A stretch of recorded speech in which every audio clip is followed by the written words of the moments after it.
Stereotyping happens on a day-to-day basis within every society, culture, and person. Everything new or different becomes a subject to stereotyping. The musical Wicked actually portrays this to a wonderful degree that it truly captures the essence that our society or any society has of stereotyping. For something that is taught to us at a young age that you should never judge a book by the cover and the wrongfulness of stereotyping, it is the thing that is practiced the most.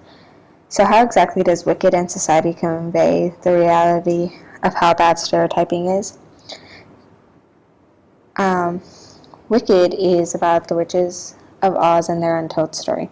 Many characters throughout the play stereotype someone or are subjected to stereotyping themselves. Every other character actually stereotypes Elphaba the Wicked Witch, at least once, due to the fact that she was born with green skin and very powerful. She is truly the hero in the end of the play, even though the citizens of Oz deem her to be the villain. If they were to stop and actually take a chance and know her, then they would see the wrongfulness of their ways and stereotypes.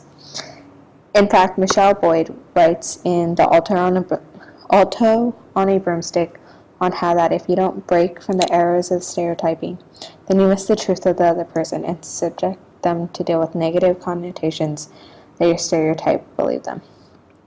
She says, audience must understand that her otherness is purely physical.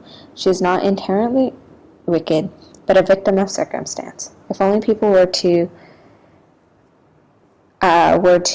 not have a circumstance define a person as a whole for the rest of their lives. Sarah Cribbs and Mark Austin's article of Radical Stereotyping, they discuss the two types of stereotyping, good or bad. When labeled with either one, it leads to a person in a way to act the way they should be labeled, especially if the person is authority that stereotypes. For their study, they discovered that radical stereotypes exhibit a bipolar distribution whereby positive radical stereotypes characterize favorable traits like hardworking, intelligent, law-abiding, and negative racial stereotypes, citizens, characterize favorable traits such as lazy, aggressive, or violent. There are times that a stereotype can end up defining a person the rest of their life.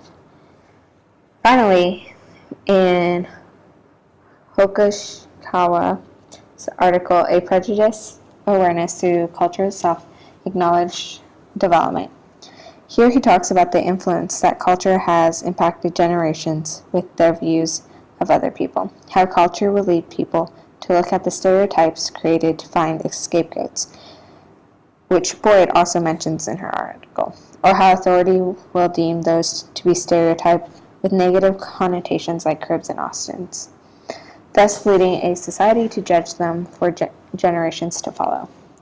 In the end, all of humanity faces a flaw that is fatal in a worldwide stance, which is stereotyping.